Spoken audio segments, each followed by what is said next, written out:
Bienvenidos, mortales. Han cruzado al umbral del monarca del terror. Estén listos para una recopilación de leyendas urbanas y encuentros con críptidos. Sin más preámbulos, los dejo con los relatos.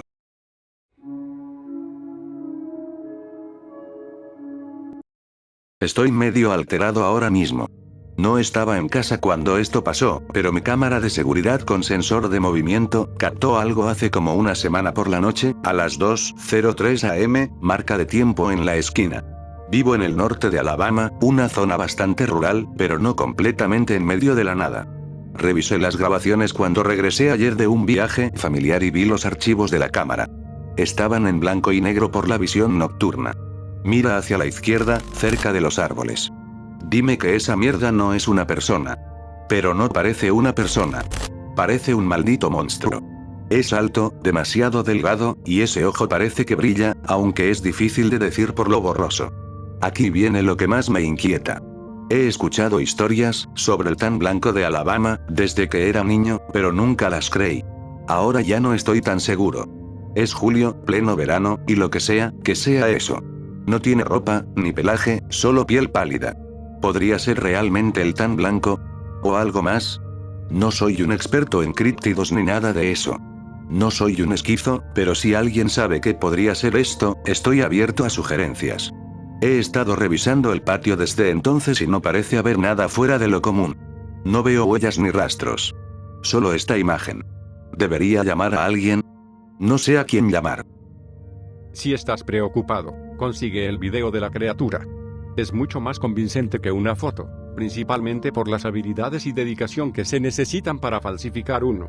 Si estás aún más preocupado, llama a la policía, enséñales la foto y deja que ellos decidan qué hacer.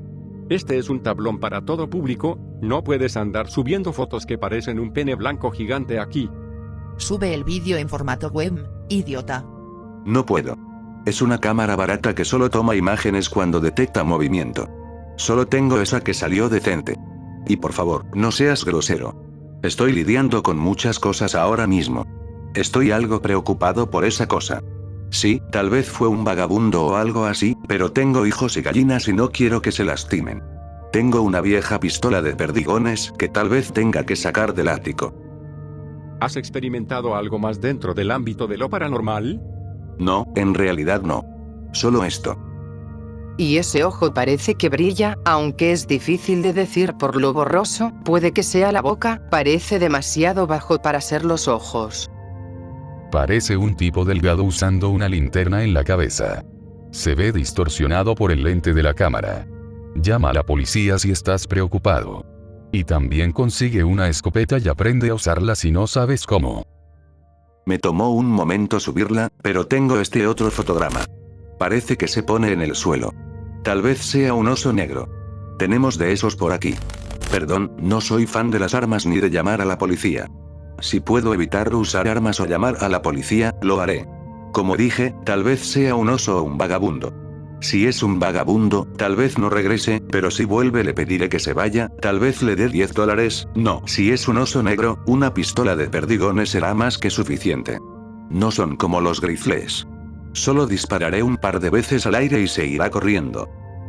Lo siento, pero las proporciones no cuadran para un oso.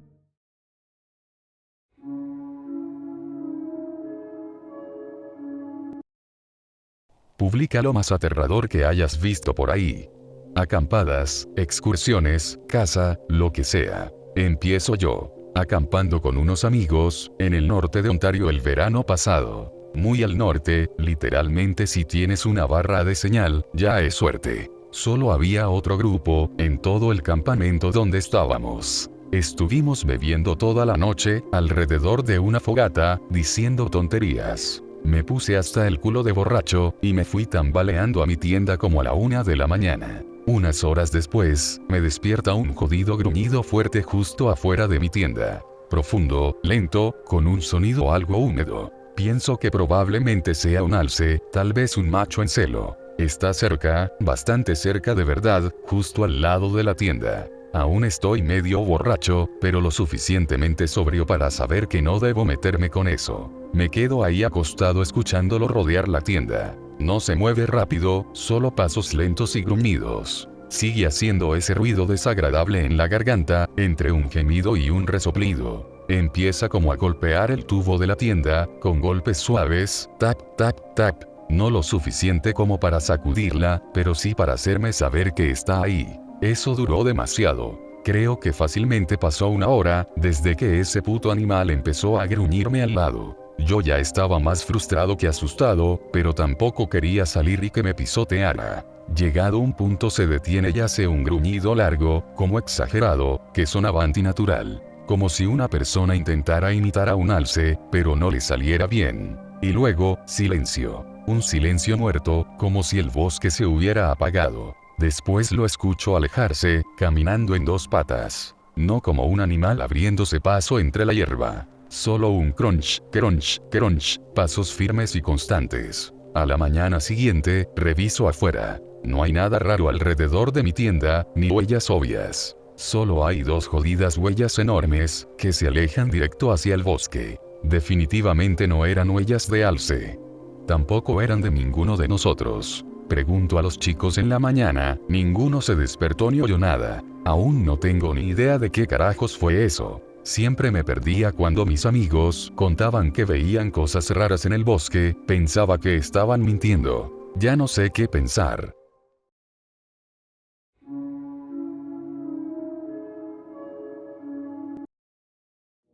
Tengo algunas historias de miedo, aquí va una. Mi inglés no es mi idioma nativo. Ser yo, un mexicano. Estar en el ejército por al menos 7 años. Patrullando y estar estacionado en bases casi todo el tiempo, una mierda. Tratando de aplicar muchas veces a otra rama, algo similar a fuerzas especiales, pero es una versión más mierda porque es México. Al final me aceptan y me asignan una nueva unidad con mi primera misión. Nos encargan vigilar una zona que fue usada como laboratorio, donde cocinaban drogas pesadas en las montañas. El lugar ya había sido intervenido hace unos años, pero como siempre, parece que están de vuelta porque es un buen punto. Una unidad pequeña de 5 hombres debe vigilar la zona y reportar si vemos actividad de los narcos. Siempre cocinan de noche, así que tenemos que vigilar de 7 p.m. a 7 a.m. Hay 2 ubicaciones que hay que observar durante esas horas, una estructura que antes era el laboratorio y el camino principal por donde llegaban, ambos construidos por el cártel. El sargento se queda en el campamento, grabando y reportando cualquier actividad, y los otros 2 vigilan esas zonas de 7 a 7, y al siguiente día rotamos. Noche 4 de 7, hasta que llegue la siguiente patrulla. Nada de nada, aburrido. Tenía expectativas muy altas para esta unidad.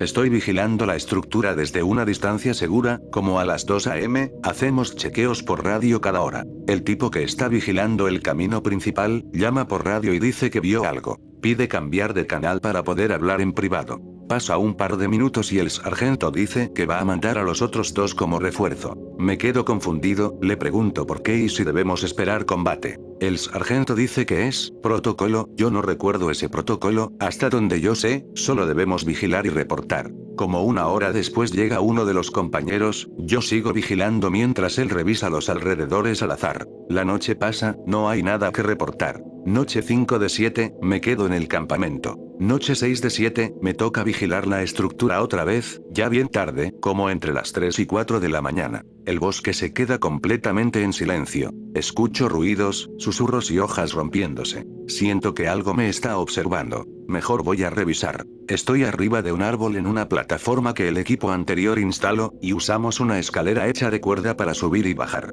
Se supone que no debemos usar linternas durante la noche, para no revelar nuestra posición. Intento ver qué está haciendo ese ruido solo con mis ojos. Los susurros y los movimientos aumentan debajo mío. Ya puedo distinguir algunas palabras, algo como, quizás deberíamos, seguido de unas risas escalofriantes. Me estoy cagando de miedo en este punto, sé que no es fauna silvestre. Grito, soy militar y tengo un arma, tengo permiso de usar fuerza letal, etc. Las voces solo se ríen en un tono inquietante, están justo debajo del árbol. A la mierda, voy a usar la linterna, necesito ver con qué carajos estoy tratando. Apunto mi linterna hacia donde deberían estar las voces, y veo sombras moviéndose rápidamente alejándose de la luz. Sigo intentando alcanzarlos con la linterna, escucho un silbido y un "ey" proveniente del lado opuesto a donde estoy apuntando. Giro mi linterna. Veo a un hombre espeluznante sonriéndome, es tan pálido como una hoja de papel, realmente alto, sus ojos están hundidos en sus cuencas, casi parece que no tiene ojos. Mientras muevo la linterna de sus pies hacia su cabeza, simplemente desaparece. Los ruidos se detienen por completo, pero el bosque sigue en silencio absoluto. Estoy tan aterrado que no puedo ni moverme. Logro usar la radio. Estoy tan jodido que apenas puedo hablar. El sargento lo nota al instante y dice: Vamos en camino.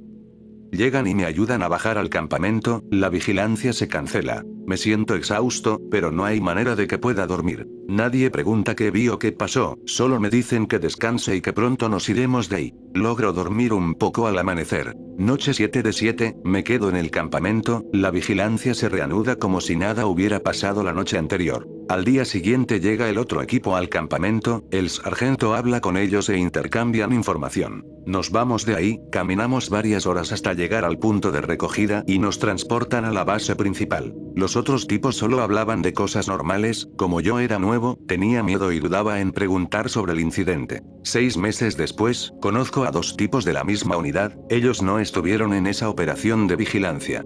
Estamos en un bar hablando y les cuento lo que pasó, pidiendo su opinión. No se ven sorprendidos en absoluto. Básicamente me explican que es común ver cosas raras en ese tipo de operaciones. Cuando el ejército interviene sus cultivos, laboratorios, campos de entrenamiento, casas, etc., a menudo se reportan cosas similares. Según ellos, los cárteles pagan grandes sumas a chamanes o brujos para proteger sus tierras del ejército, mantenerlos alejados y saber cuándo el ejército o la policía están tras ellos. No puedo creerlo del todo, pero es algo de lo que se habla mucho dentro del ejército. A estas alturas, ya he escuchado muchas historias similares. ¿Alguna vez encontraste algún culto? Escuché que son grandes en algunas partes de México.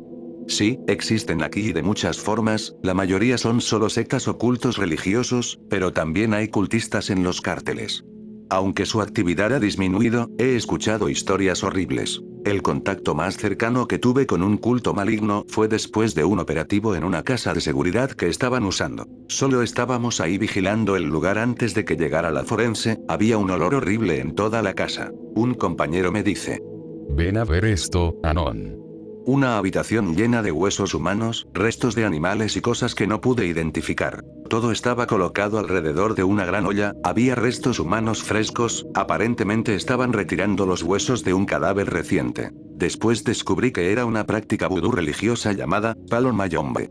Consiste en crear una entidad a través de un ritual religioso, y necesitas hacer que tu espíritu se vuelva más fuerte cada vez, así que agregas huesos humanos o de animales a la olla. Bastante perturbador. ¿Es fácil acabar con los cultistas o todo ese tema de la magia es real? No tengo muchas referencias en cuanto a combate directo, pero cuando se trata de capturarlos, son increíblemente suertudos los cabrones. Durante una sesión de informes sobre puntos de control, qué buscar, a quién detener y revisar, se mostraron ejemplos de cómo integrantes de cárteles atravesaban los retenes varias veces, aún teniendo orden de captura, drogas o incluso restos humanos literalmente en sus vehículos. A pesar de todos los controles y protocolos, de alguna forma pasaban por la puerta principal sin que los detuvieran, los perros no olían nada. ¿Alguna vez peleaste usando un tenedor o cuchara?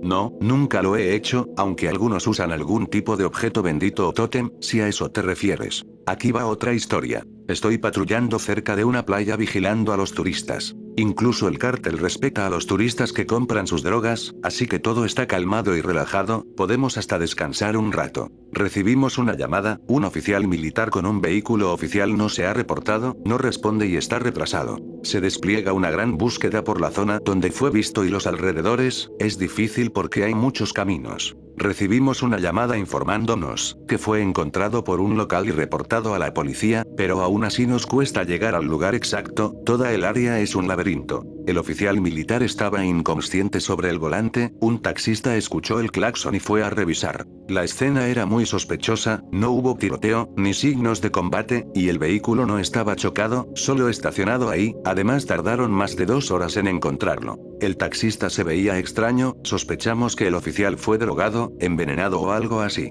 Preguntamos a los policías y al taxista, que estaba nervioso, pero no sacamos nada en claro, solo que la gente evita ese camino. Preguntamos por qué tardaron tanto en hallarlo si estaba a plena vista en la carretera, una bastante transitada. El taxista dijo que nadie se acerca por ahí, que el lugar está maldito o algo así. La policía no lo negó, simplemente evitaron el tema. El oficial fue llevado a la base y el caso se cerró como un simple problema de salud. Días después, en mi día libre, voy al centro a comer algo decente y dar una vuelta. Estoy en un restaurante platicando con la mesera sobre el trabajo y le menciono lo que pasó hace un par de días. Ella me cuenta toda la historia. En ese camino hay una desviación hacia una planta de agua, con una bomba que extrae agua de un pozo profundo.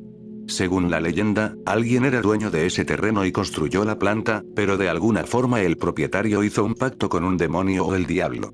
Nadie sabe cuál fue el trato, pero desde entonces la planta de agua nunca ha dejado de bombear agua. Nadie sabe cómo funciona porque no hay líneas eléctricas conectadas, y todo el lugar está cercado y cerrado. No hay trabajadores, pero aún así se escucha un sonido metálico constante todo el tiempo. Se supone que es la bomba de agua funcionando, como una bomba vieja. La gente empezó a desaparecer cerca de la planta, a veces aparecían muertos.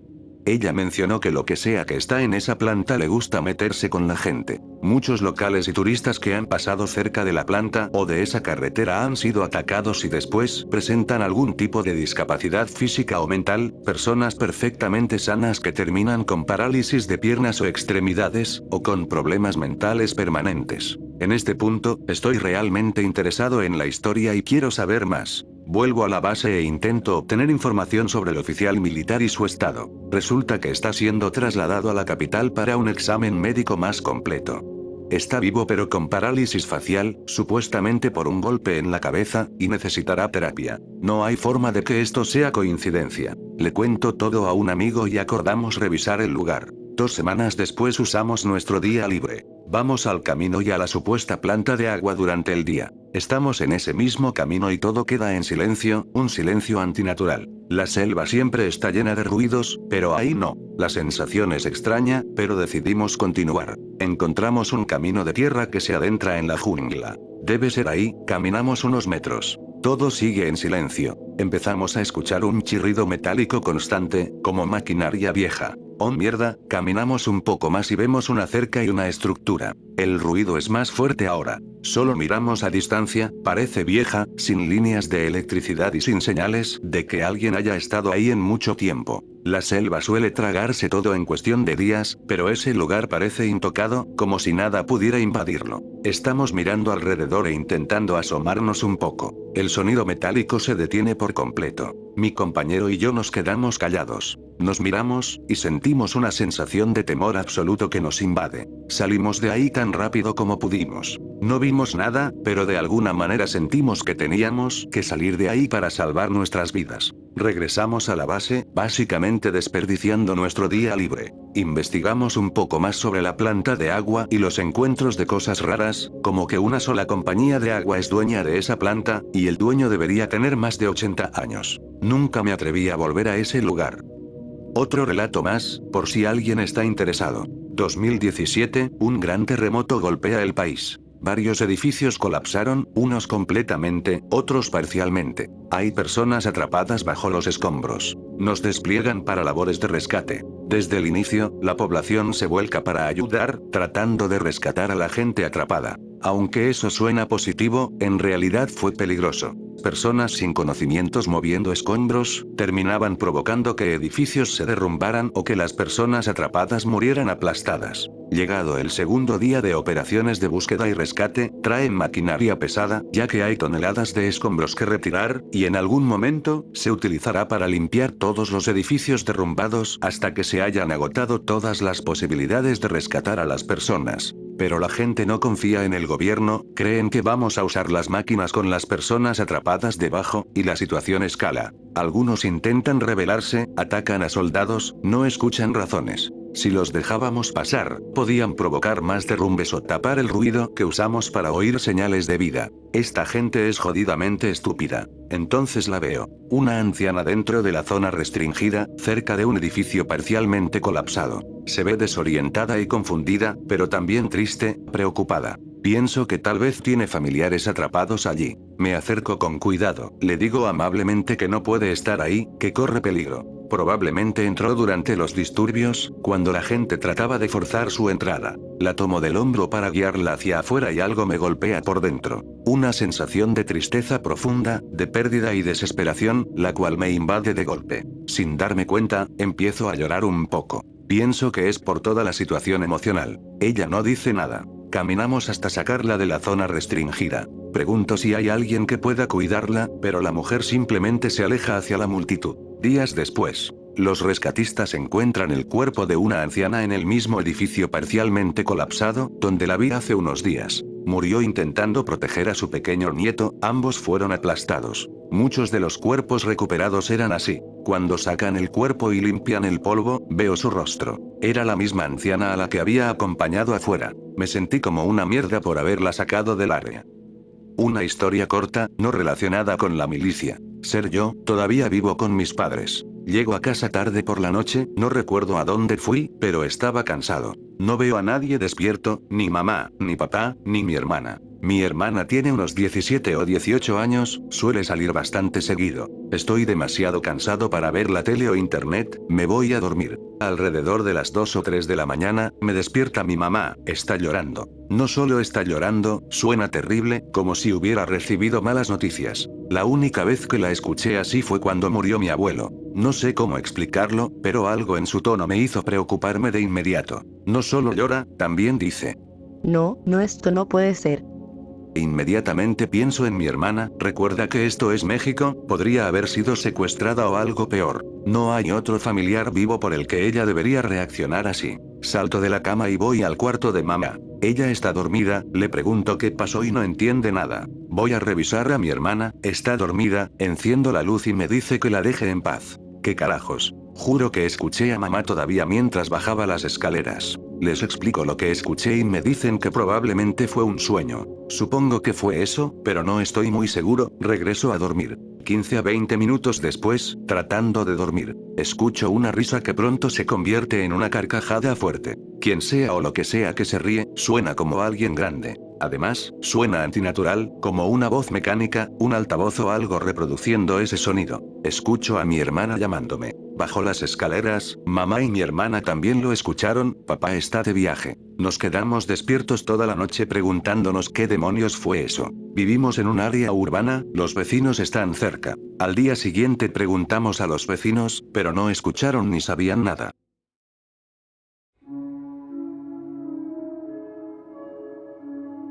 Leyendas urbanas mexicanas, historias de terror y actividad paranormal, comencemos. Compré un dron para capturar algunas imágenes aquí en Jalisco, pero debido a la actividad del cartel, no pude volarlo. Así que lo mantuve en su caja durante unos meses hasta que tuve la oportunidad de ir de vacaciones a mi pueblo natal en Veracruz, cuando fui a visitar a mis bisabuelos en un pequeño pueblo. Estaba allí visitando a mis bisabuelos y a mis primos, que resultaron ser adolescentes, y estaban asombrados con el dron que compré. Así que salimos a volarlo y les mostré cómo podíamos ver, en el iPad en tiempo real donde estaba volando y se veía todo desde arriba. Regresamos a la casa y mi abuelo estaba allí y me dijo que ya había visto uno de esos antes en sus tiempos. Le pregunté cuándo había sido eso y me dijo que fue allá por la década de 1940. Pensé que solo estaba bromeando, pero es un hombre muy serio, él sirvió durante la Revolución Mexicana con Pancho Villa, la famosa bola, así le llamaban en ese entonces, la bola. Le pregunté cómo sabía que era un dron.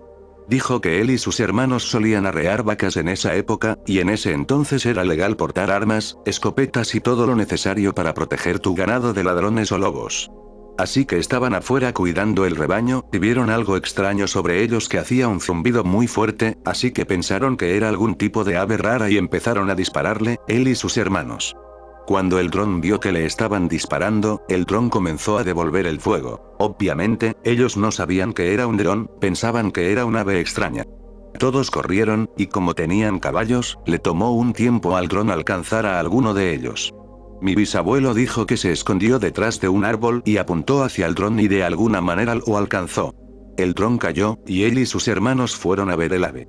Al observarlo de cerca, vieron que no era un ave, le dispararon con sus escopetas y se sentía como algo metálico. Así que no sabían realmente qué era. Mi bisabuelo dijo que se veía igual que mi dron.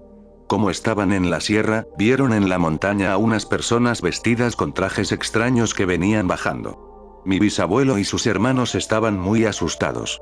Así que cargaron sus armas y se escondieron.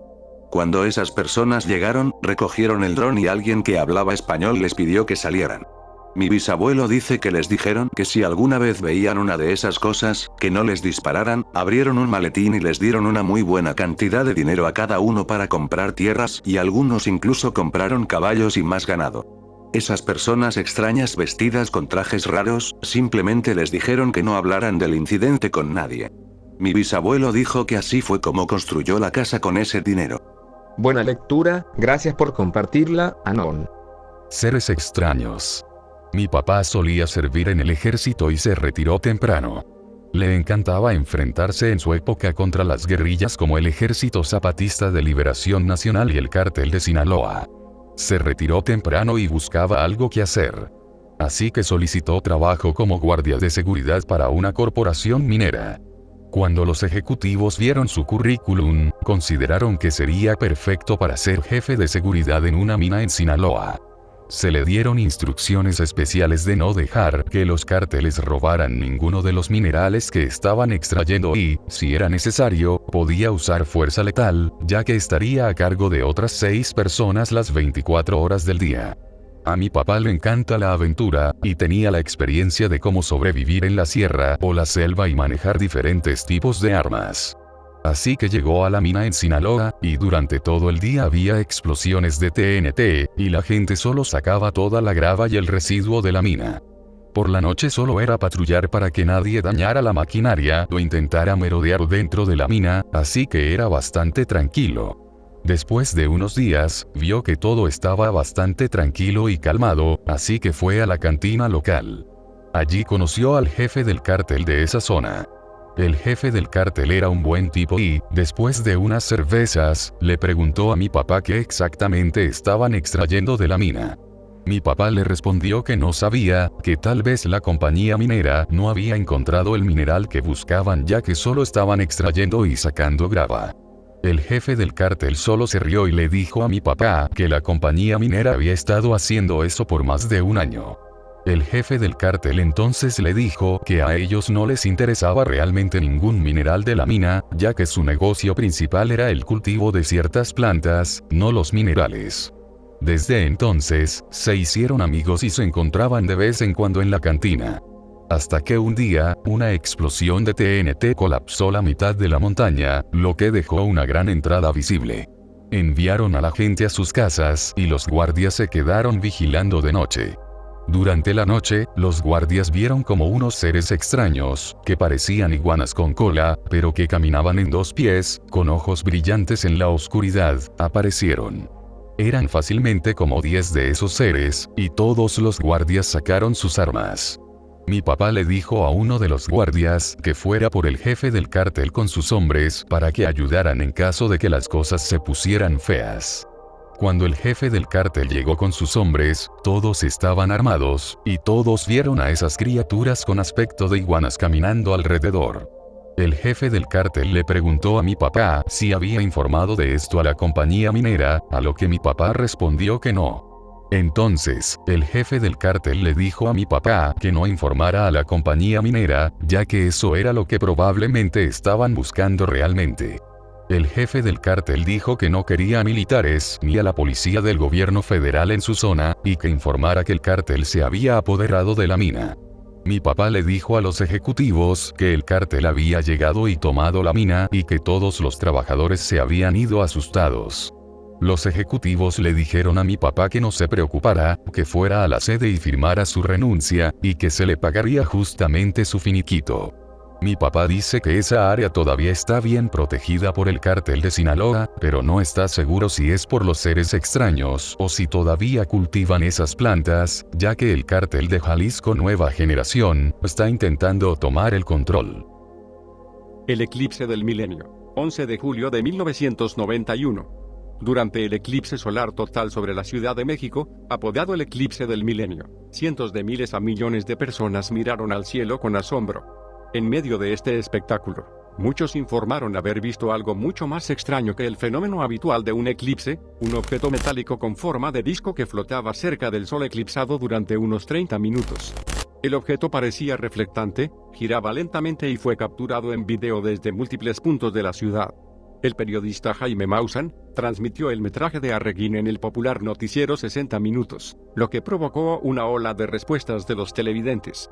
Maussan afirmó posteriormente haber recibido miles de llamadas, con al menos otros 17 videógrafos independientes enviando grabaciones que mostraban el mismo objeto, u objetos desde diferentes ubicaciones. Al menos 7 de esas cintas mostraban objetos casi idénticos. Se informó que hasta 40.000 personas reportaron avistamientos, convirtiéndolo posiblemente en el mayor evento ovni masivo jamás documentado. Testimonios de testigos presenciales publicados en línea describen grupos que vieron una o varias esferas o discos metálicos, generalmente silenciosos y con un suave parpadeo contra el cielo oscurecido. Múltiples personas recordaron el inquietante silencio mientras miles observaban en silencio durante la totalidad. Ok, no iba a publicar nada, pero sus historias son interesantes. Hombre mexicano de 30 años aquí. Cuando tenía 5 años, le tenía mucho miedo a Chucky, el muñeco asesino. Solía ver las películas cuando tenía 4 años y muchas películas de terror todo el tiempo, así que no sé por qué el miedo vino de repente, tal vez porque mi cerebro empezó a asociar el peligro y el protagonista, ya que era un niño como yo. Desarrollé paranoia, empecé a ver cualquier cosa metálica o alargada como un cuchillo. Me volvió loco, no podía ver un comercial o una foto de Chucky porque empezaba a gritar y a llorar instantáneamente.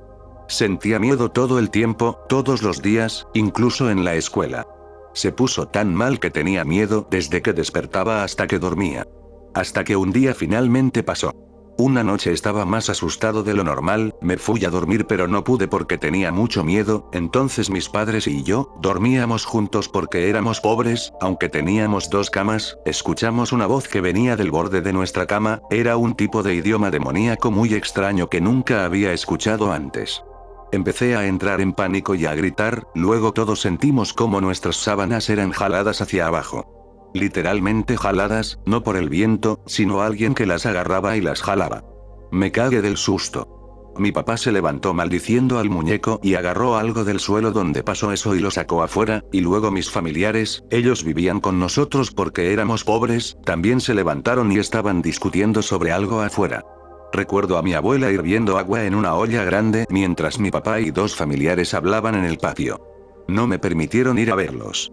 A la mañana siguiente, muy temprano, me llevaron a la iglesia, una iglesia católica grande cerca de la casa, y le explicaron la situación al padre o como sea que se llamen esos tipos de la iglesia. Me llevaron al sótano de la iglesia, era muy diferente a cualquier cosa que hubiera visto antes, muy surrealista y lleno de adornos. El entre comillas padre, entonces me colocó en una especie de mesa ornamental en medio del sótano. Estaba allí acostado en esa cama. Y después de eso todo estuvo borroso, no recuerdo nada de lo que me hizo, pero después de ese día todo volvió a la normalidad, ya no hubo cosas sobrenaturales ni nada, ya no había paranoia ni miedo.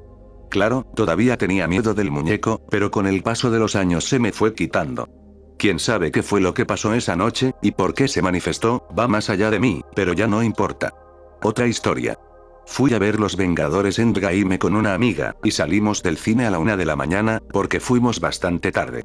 Recuerdo que caminamos por la acera, para ir a un Oxxo. Es como un 7-Eleven, fuimos para recargar datos y pedir un Uber. Pero un auto nos iba siguiendo lentamente por detrás. Se lo dije a ella y que deberíamos caminar hacia el centro comercial, ya que aún estábamos cerca de allí y el Walmart estaba abierto 24/7, y el auto no podría seguirnos. Pero ella estaba con esas mierdas de madre soltera, que por cierto sí lo era, de que si pasaba algo, se iba a pelear o algo así. Yo estaba cagado del miedo y no sé por qué no corrí. Así que cerré los ojos y recé a Dios, era cristiano desde hacía 9 años en ese entonces, me había bautizado y todo, y recé como si mi vida dependiera de ello, con miedo pero también con fe. Cuando abrí los ojos, estaba oscuro, el auto tenía las luces encendidas.